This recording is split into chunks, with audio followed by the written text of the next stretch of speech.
Good morning friend, જય માતાજી બધાને. કેમ છો? મજામાં જશો?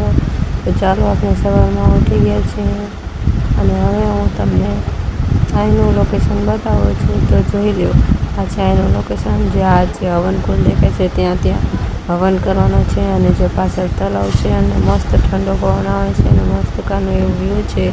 તો જોઈ લો, ઘણા માણસ અહીંયા સૂતા છે. ત્યારબાદ આપણે નાહી ધોઈને થઈ ગયા છીએ તૈયાર. તો જોઈ લો, આપણે આ છે ફાઇનલ લુક આજનો. ત્યારબાદ આપણે લઈ લીધું છે ફૂલ બીટોનું કામ ને આ બધા મારા ભાઈઓ કે અમને તો વિડીયોમાં લો. મેં કીધું કાંઈ વાંધો નહીં, ચાલો આજ તમને પણ મારા વિડીયોમાં લઈ લઉં. ત્યારબાદ અમે આ બધા ફૂલ બીટવાનું કામ હતું. ત્યાર પછી અમે આવી ગયા જે હવનમાં બેઠા હતા તેનો વિડીયો લીધા. તો જોઈ લો, આ બધા હવનમાં બેઠા છે. અમારે ત્યાં હોય છે, તમારે ત્યાં કેવું હોય છે કોમેન્ટ કરીને કહેજો. તો જો આ બધા હવનમાં બેઠા છે, આ લોકોને વિધિ કરવાની છે સાંજના 5 વાગ્યા સુધી. તો આ સાંજના 5 વાગ્યા સુધી હમણાં બેઠા રહેશે. આપણા તો પગ દુખવા માંડી જાય. તો ત્યારબાદ અમે ત્યાંથી હાલતા થઈ ગયા હતા રાસ ગરબા જોવા માટે. અને આ મારો ભાઈ છે કે મને તો વ્લોગમાં લે. મેં કીધું કાંઈ વાંધો નહીં.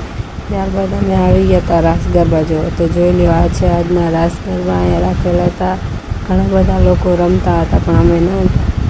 અને આ છે અમારા સુરાપુરા દાદાનું મંદિર, ખાટડી ગામે આવેલું છે. ત્યાં અમે આવ્યા છીએ. ત્યારબાદ અમે અવનવી વેરાયટીની ખરીદી કરવા આવ્યા. જોઈ લો, જેને લેવું હોય તે અહીંયા આવી જજો.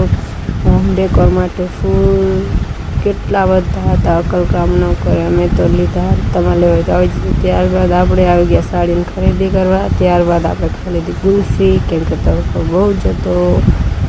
અને હવે આપણે લાસ્ટમાં આવી ગયા છીએ જમવા. અને જમીને આપણે થઈ ગયા છીએ ઘર તરફ જવા માટે રિટર્ન.